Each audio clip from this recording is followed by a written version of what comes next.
Well, what's better than a 4-day weekend? Well, it's a Thursday night, and Joey's on here with me. That's what's better. And we're going to talk college football. Everybody, if you're not excited about a weekend of college football, then you're not an American.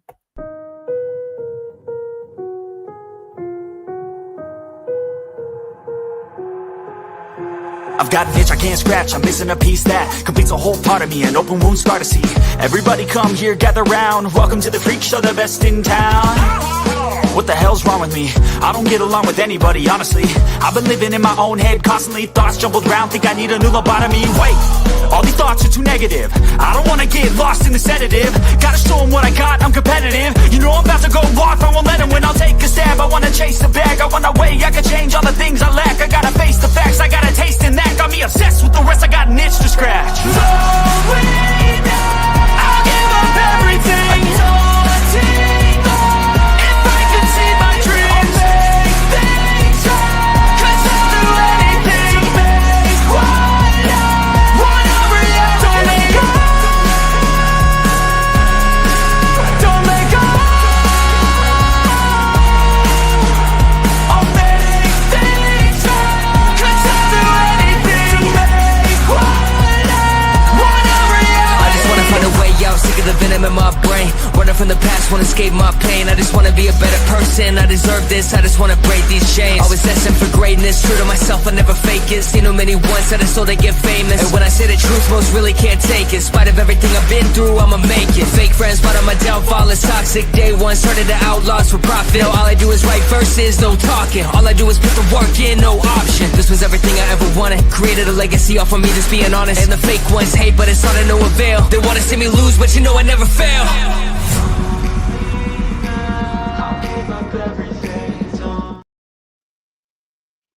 Boy, that intro always gets me hyped up with the good old days, and I think there's some good days ahead, Joey. I mean, the last 4 games of the season, Joey. What do you think West Virginia's chances of going? I know there's a crossover show. We're going to talk about a lot of college football.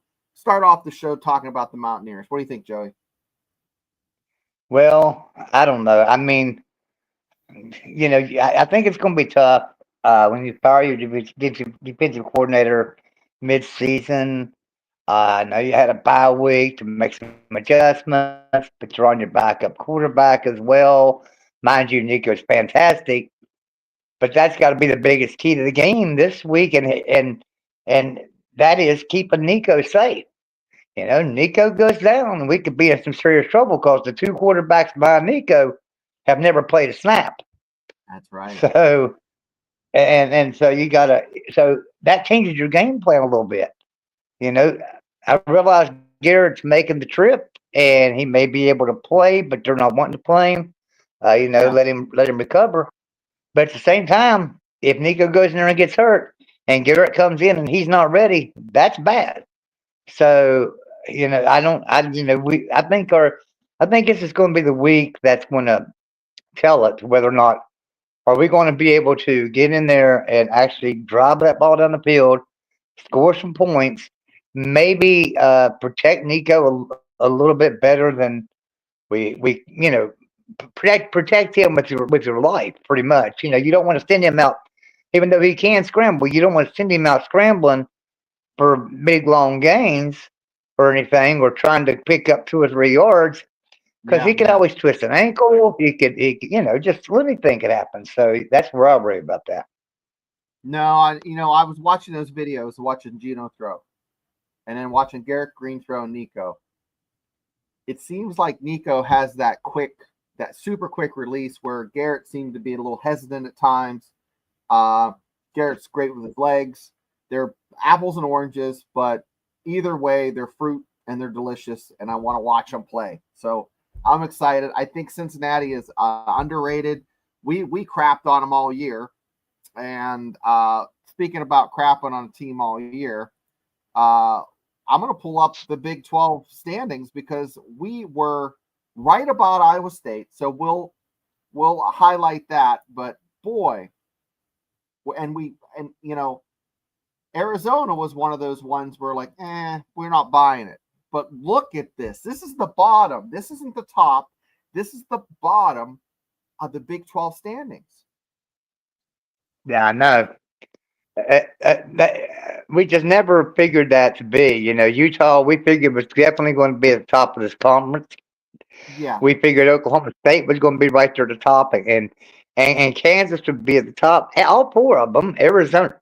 I think me and you are probably one of the only ones that said Arizona. I feel like is probably going to finish in the middle of the conference. I felt like Right.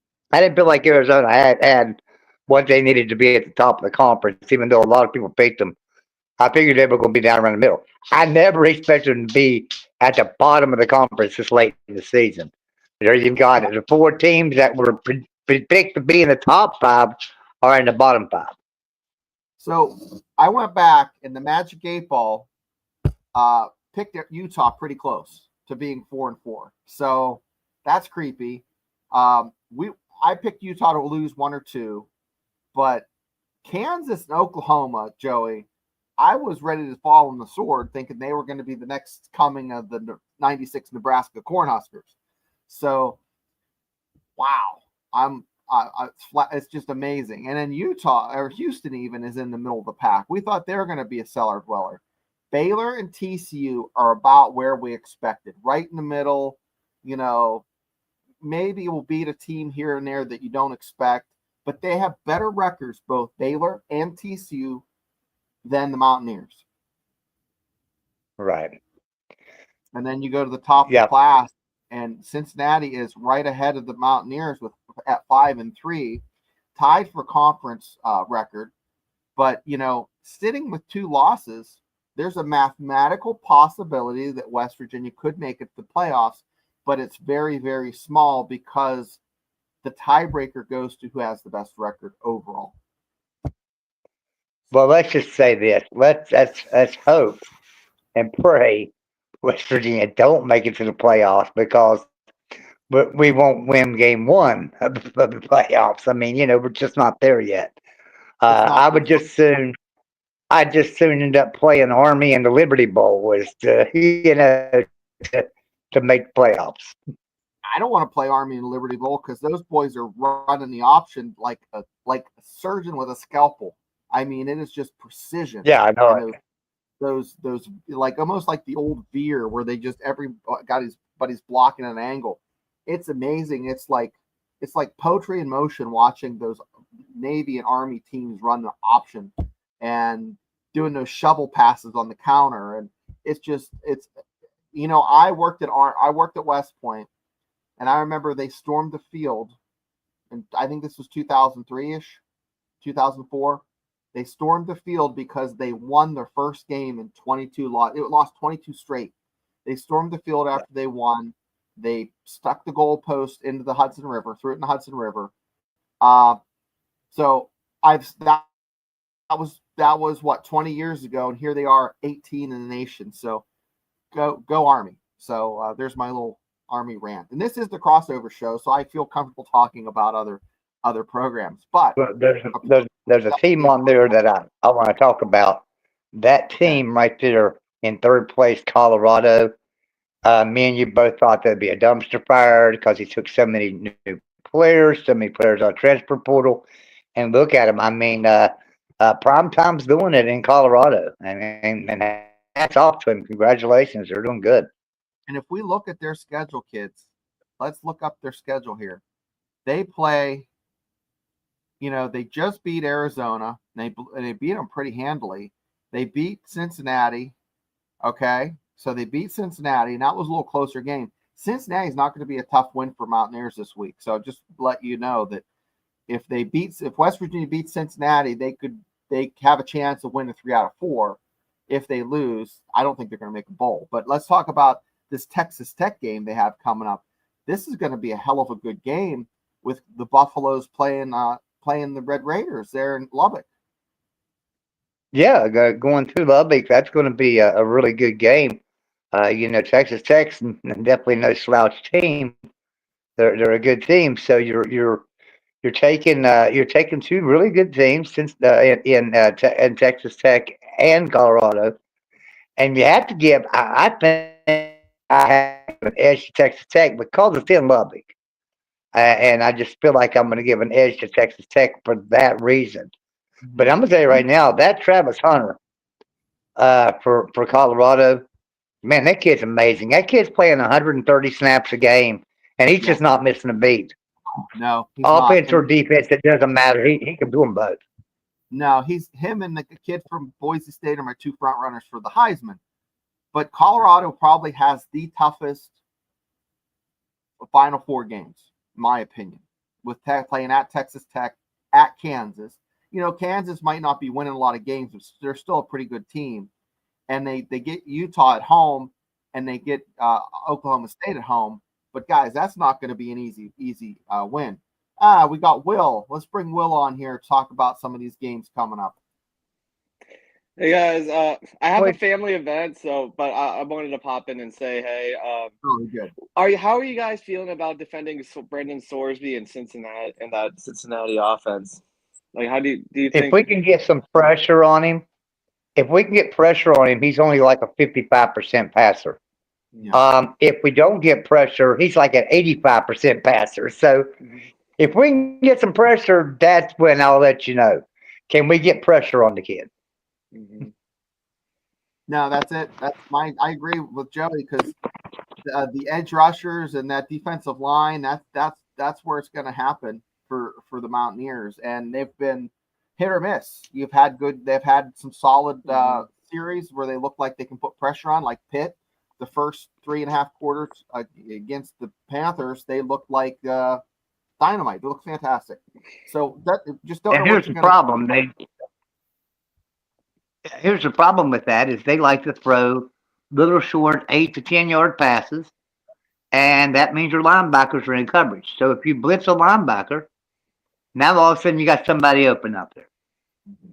And so you've got to watch that blitz package you put in there. You don't want to do that because he'll eat you alive. The quarterback will eat you alive if you do that. So you've got to cover, and unfortunately covering is something that West Virginia can't do. They can't cover nothing out there.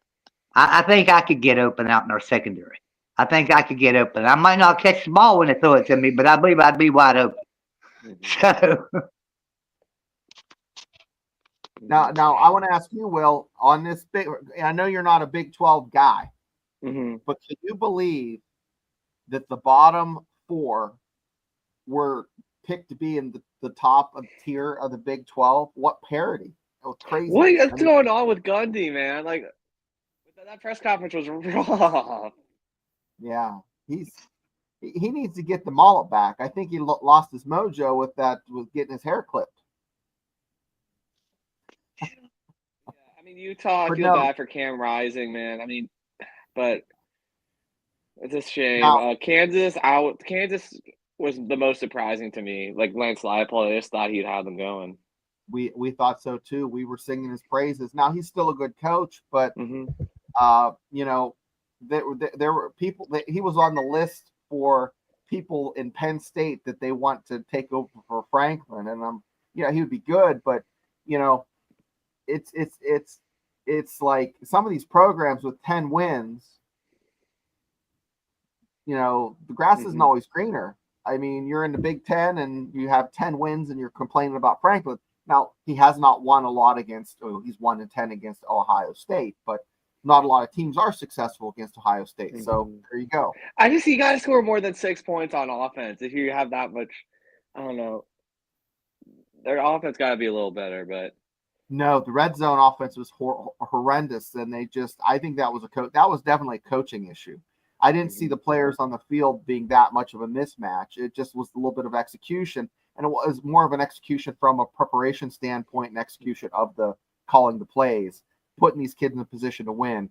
So I didn't want to shit on James Franklin the whole show, but I'll take I know. We gotta dig in a little bit. We gotta. So but shout out to BYU. Go ahead.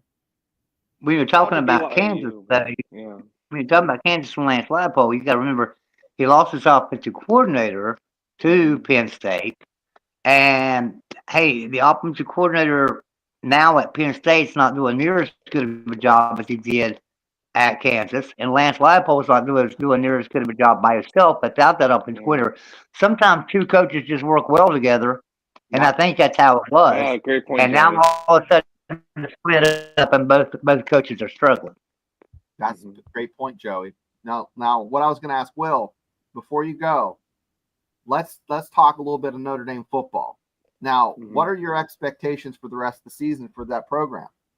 I mean, you have to win out. You have to win out. Like year 3, you have to at least make the playoff. Listen, I love Marcus Freeman as a person. Like I think he's a great role model for the kids, great representative of the university. But you got to win. So, I mean, unless if Florida State takes a kickoff to the house, I think those guys have quit. So I'm hoping you get the backups in you get the young freshmen in the fourth quarter. And then Virginia shouldn't be too much of a problem, and then Army could be tricky. So, but yeah, just make Al Golden. I trust Al Golden to have the defense ready. I'll tell you what. I was talking about Army earlier, and that is a very difficult team to defend because the option and just the way they execute it. That's you either. It's like redhead girls and being pretty. They're either really pretty or not pretty. They're either like way like a 10, 12, or like, okay. That's the option. And that's what, if you don't run it effectively, you're going to lose every game. If you run it effectively and you're like really, really good at it, you're going to win every game. There's no middle of the road. There's no 6-6 with an option team. So that, the Army came close last year to upsetting a couple big schools. So here we are this year. So watch out. Number 18. Watch out. And then SC SC is always going to be tricky in LA, but I just think our players are better right now. I mean, their recruiting hasn't wasn't that great under Helton, and they're still bringing in their Riley guys. So I think that we should take care of them. But shout out to BYU. I had a classmate in high school. Well, he was a year ahead of me, but I wasn't like super close with him, but he's a great guy, Tanner Wall, and he's one of their co-captains this year, so happy for him. But yeah, thanks for having me on, guys. Thanks, I'm Will. sorry I can't be on forever, but yeah, and I'm keeping you in my prayers, Joey. So thanks, guys. Thanks, Will. Thanks, Will. Thanks, Bye-bye. everybody. Shane, I did not see this with BYU. Now, we did talk about BYU's got big boys, they're coming back off the mission. If they get their hands on you, you're not going to be able to do much against them. But you're going to be faster. And as you watch the games, people are faster. Problem is, these big boys are getting their hands on you still.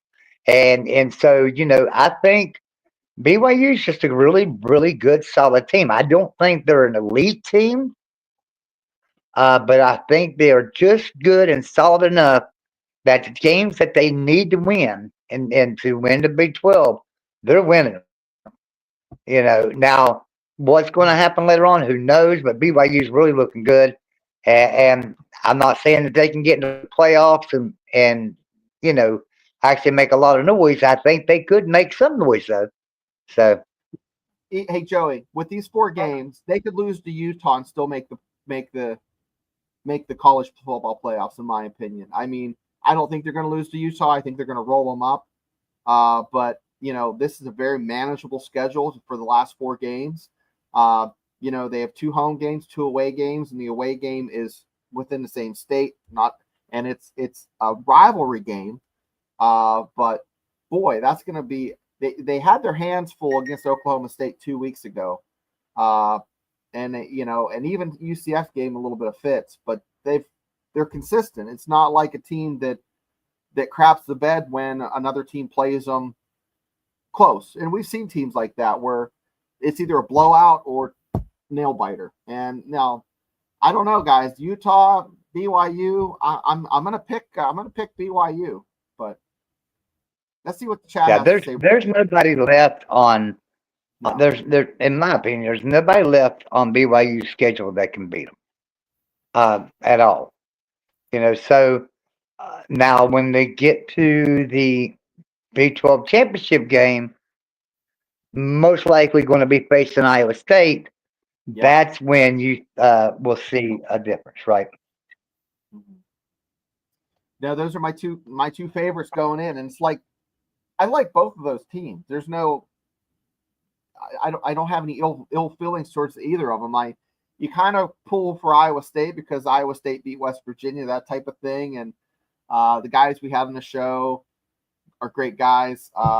But BYU I think is a legitimate playoff football team. I would like to see maybe BYU. This is the ideal situation, Joey. Hear me out.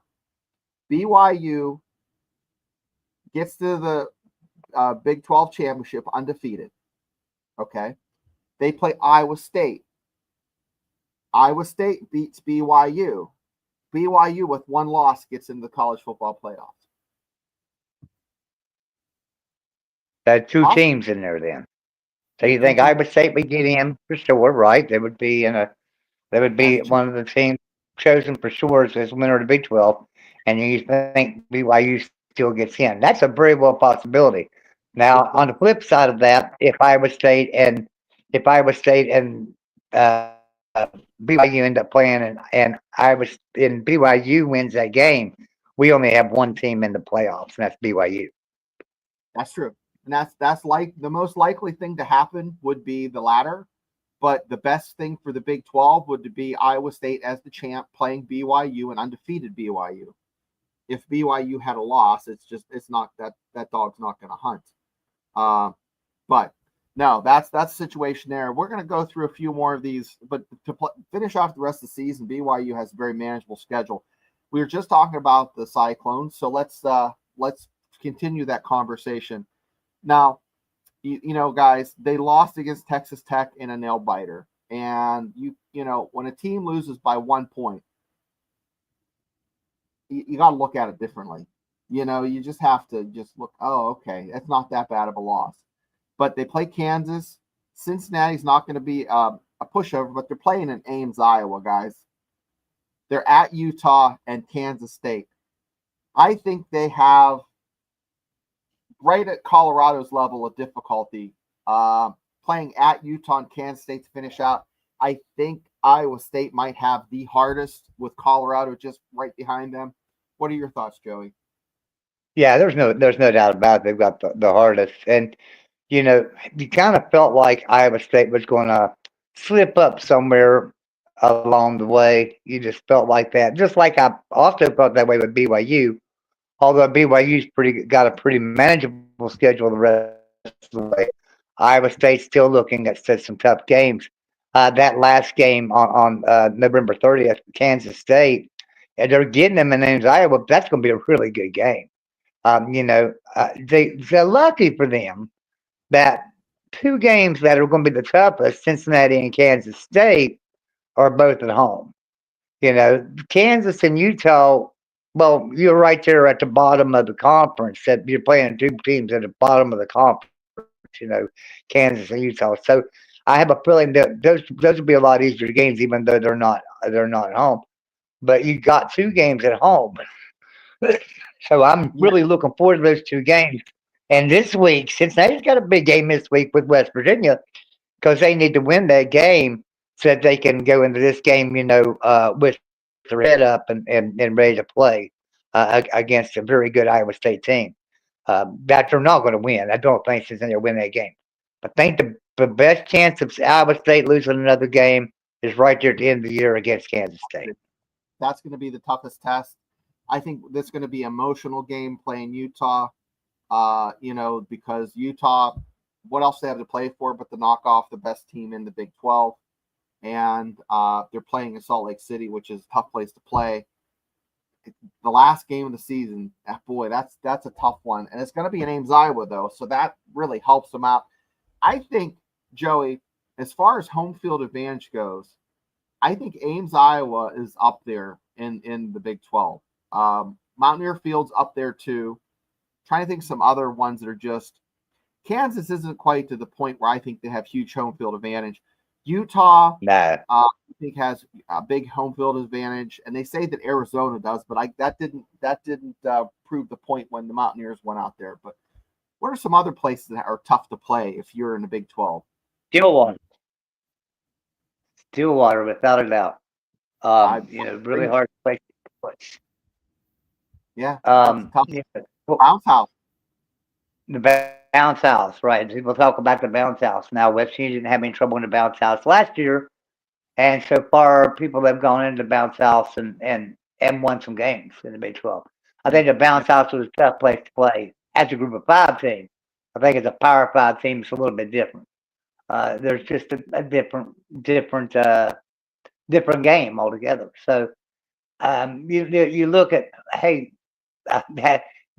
going to Texas Tech and getting tortillas thrown at you the whole damn game. It's not any fun either. So No, that's not. Let's finish this segment up with Kansas State. So these are all the teams I feel they're in contention to win a championship, the Big 12 championship. So we know what they did in Morgantown. They blew out the Mountaineers, which is doesn't happen too often for teams to go into Morgantown and beat the Mountaineers by four or five touchdowns. But to finish out the schedule, I think other than for Kansas State, I think they have the easiest. The last game's tough one for them, but they have Cincinnati and Manhattan. They have Arizona State and Manhattan, Kansas. They got to go to Houston to play, the Cougars, but I think they'll handle them, without any problem. What are your thoughts, Joey? yeah, Arizona State's a decent team. They're not great. Cincinnati's a decent team. They're not great. Iowa State's a great team. And you got to go to Ames, Iowa, and play them. So that I agree. That's going to be their toughest game. Well, I just don't understand why they shit the bed last week against Houston. I don't know how you shit the bed against Houston like that. That makes absolutely no sense to me. As good as Iowa State is, they should have went in there and just blown Houston away. So, Joey, we gotta address the elephant in the room, and that is West Virginia is an underdog against Cincinnati. Yeah. That sounds like a bad word. Sounds like a 4-letter word. Can you especially when Cincinnati's like 3-19 against West Virginia all time. It just really it's really one of them things you're sitting there going, wait a minute here, hold on. They both played. West Virginia should have beat Pitt, right? West Virginia should have beat Pitt. We were ahead by 10 points with 3 minutes to go in that game and lost it. We should have beat Pitt. Cincinnati's not played bad football, but neither has West Virginia when you think about it. I mean, they played bad defense, but not bad ball. There's been bad coaching and there's been bad secondary. Other than that, we've got a pretty damn good team. Cincinnati, they don't stand out anywhere, but they are solid. They're really solid. But I still think West Virginia is going to go in there and win this game. And it's like a 1.5 favorite, Cincinnati. And they're at home. So that tells you that we would be almost a 5-point favorite in Morgantown, probably. We'd be close to a 5-point favorite in Morgantown. I think that West Virginia is going to go in and take care of business with Cincinnati. But, the odds makers are pretty much know what the hell they've been talking about even at the beginning of the year when they predicted us to just win 6 games, when the over-under was 6.5. And I kept telling everybody, that's the easiest money you'll make. You better take that. You better take that over on that because West Virginia win 6.5 games in their sleep. Well, turns out I was wrong. Now here we are riding the struggle bus to even have to make a bowl. And so I'm worried about this game, obviously, but I still look at that and think, okay, they've only beat us like 3 times out of 22. So we've had teams that they had really good teams and we had some slouch teams and we still beat them. I feel like that we are still a step above Cincinnati. But hell, when you look at some of these teams we've lost, we're a step above a lot of them other teams we've lost too as well, in my opinion.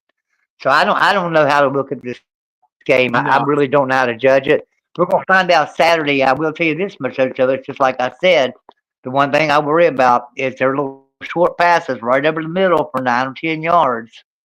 And linebackers are having to cover that. And that means we're going to have we've got to get pressure on the quarterback, and we got to do it with our line.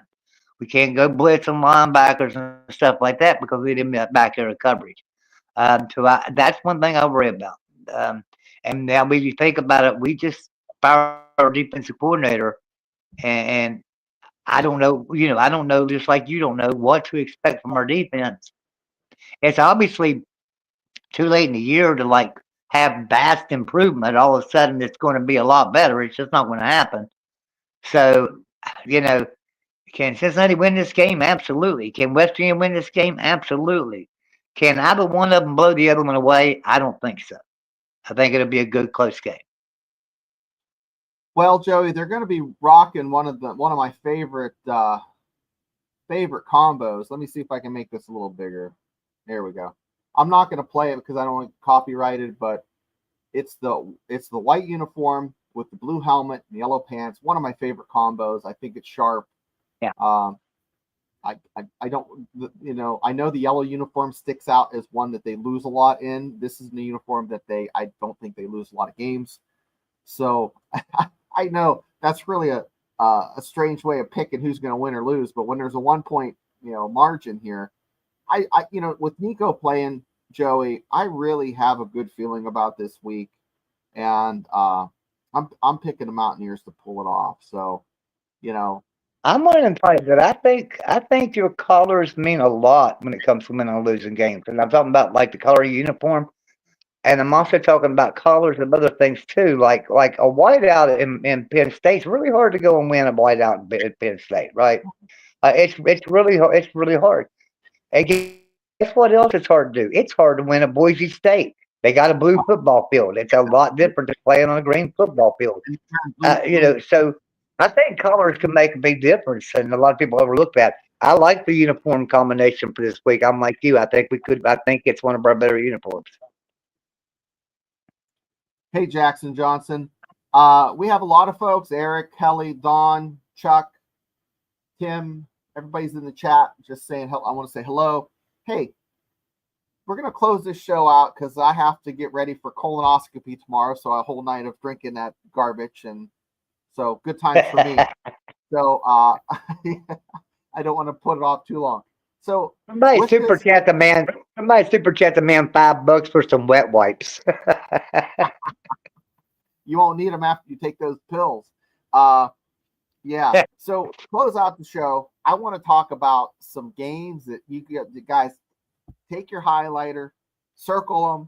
If you had an old Reader's Digest, you'd be sitting there with your pencil, making sure you don't miss them. So, the Florida Texas game, that's one I'll click in to kind of see how bad Florida's getting blown out.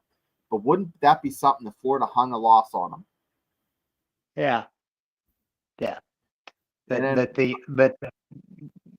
But out of them first four right there, the big one that I would have to watch would have to be Iowa State and Kansas. I think Miami will destroy Georgia Tech. I'm pretty sure Texas will handle Florida. Ohio State will destroy Purdue. And Iowa State Kansas game could be one of the better ones out of the top four right there. I agree. It doesn't matter how bad Kansas is.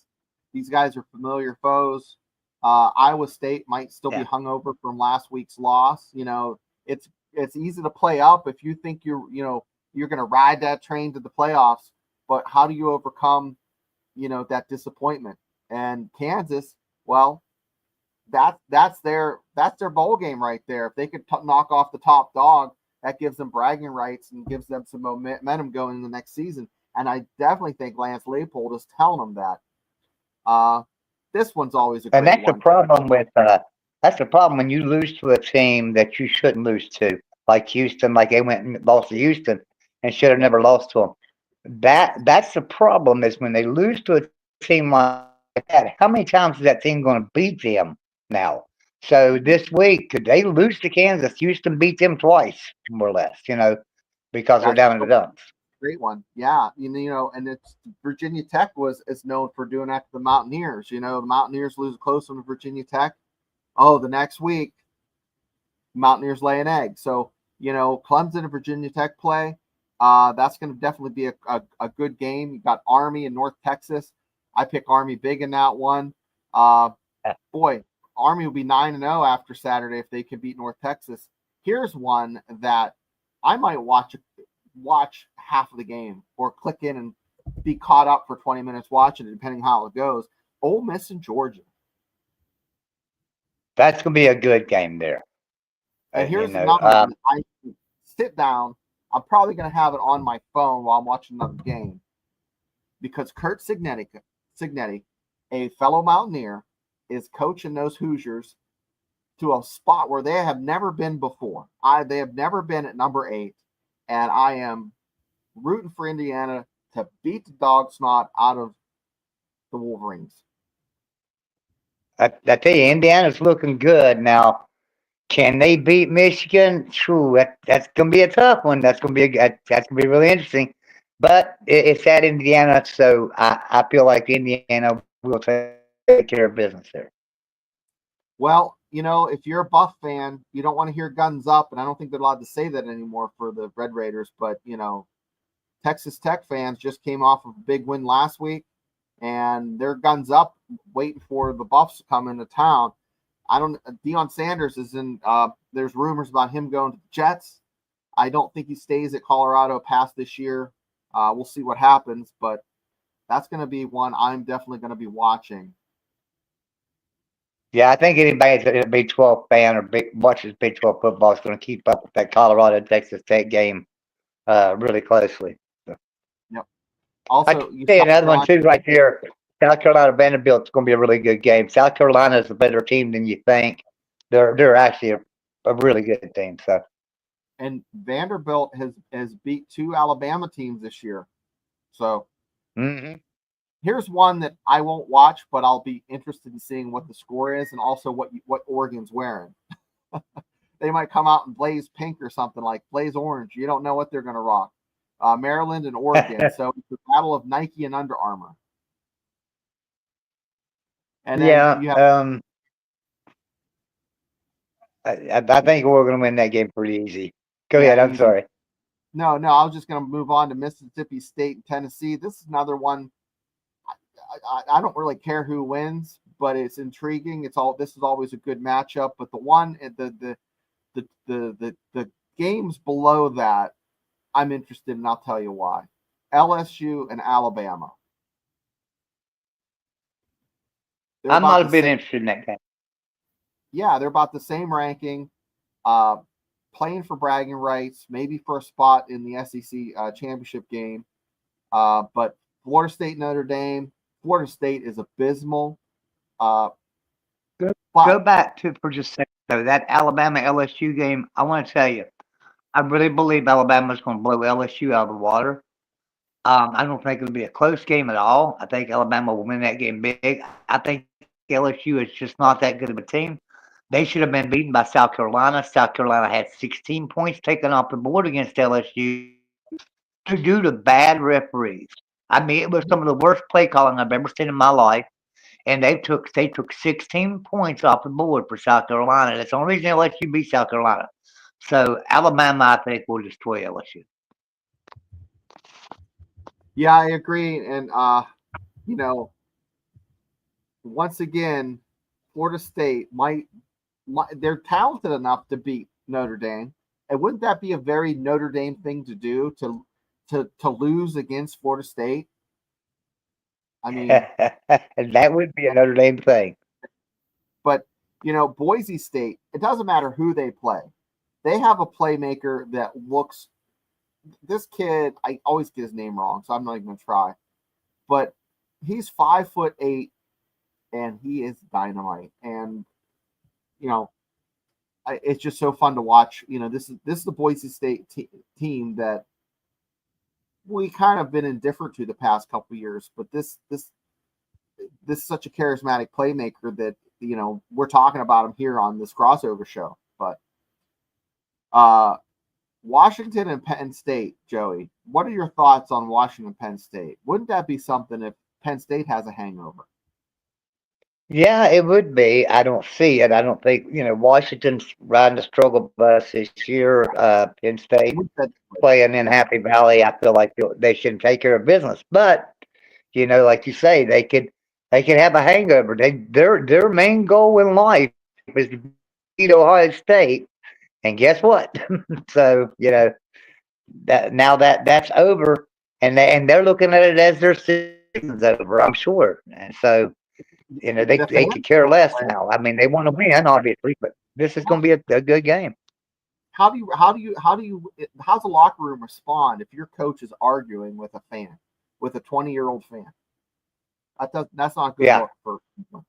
So another team we like to I don't know, maybe see suck an egg once in a while, and they definitely did against SMU.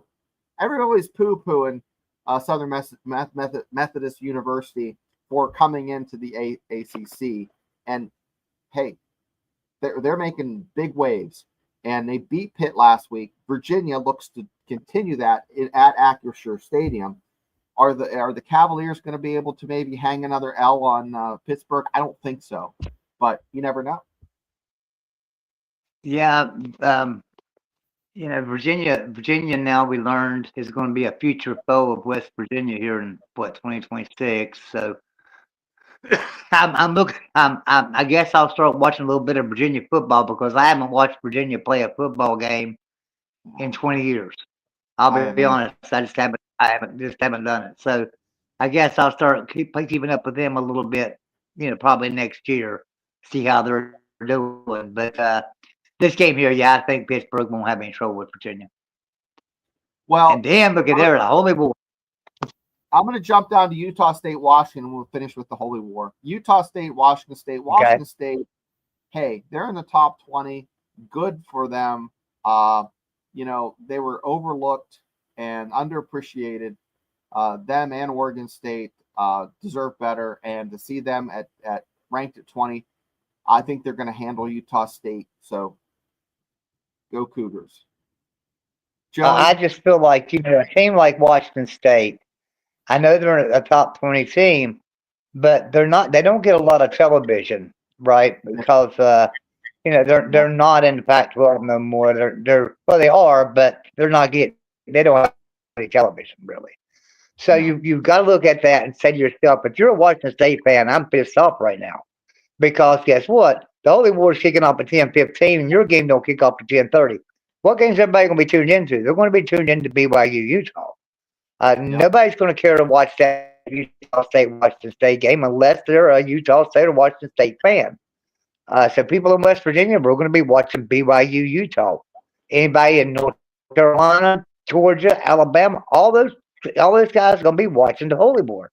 So I do like. I agree with Jackson there. I love it. It's back as a conference game. That's awesome, and obviously it's going to draw all the eyeballs.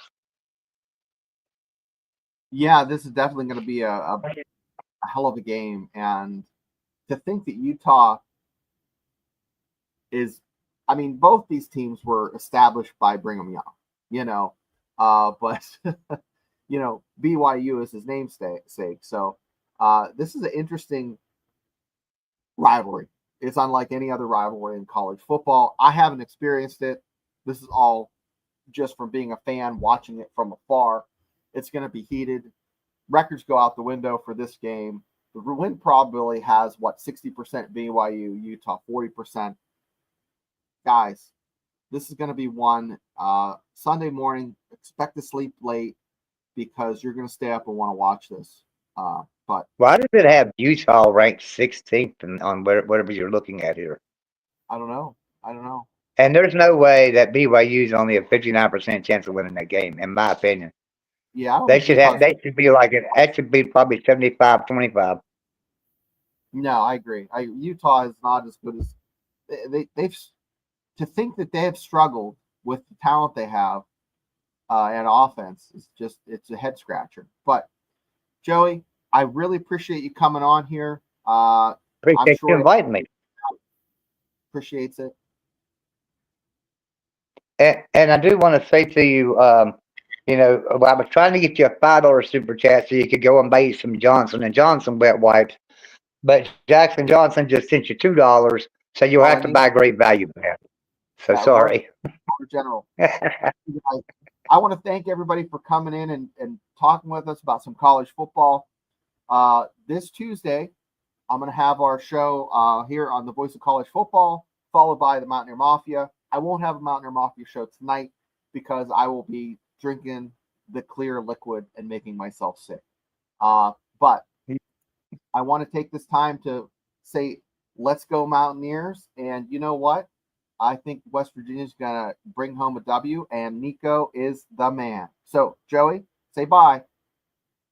Goodbye. So y'all take care. Thanks for having me on, Jay. Thank you, Joey.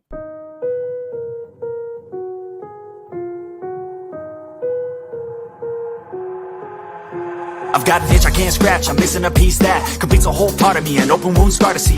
Everybody come here, gather round, welcome to the freak show, the best in town. What the hell's wrong with me? I don't get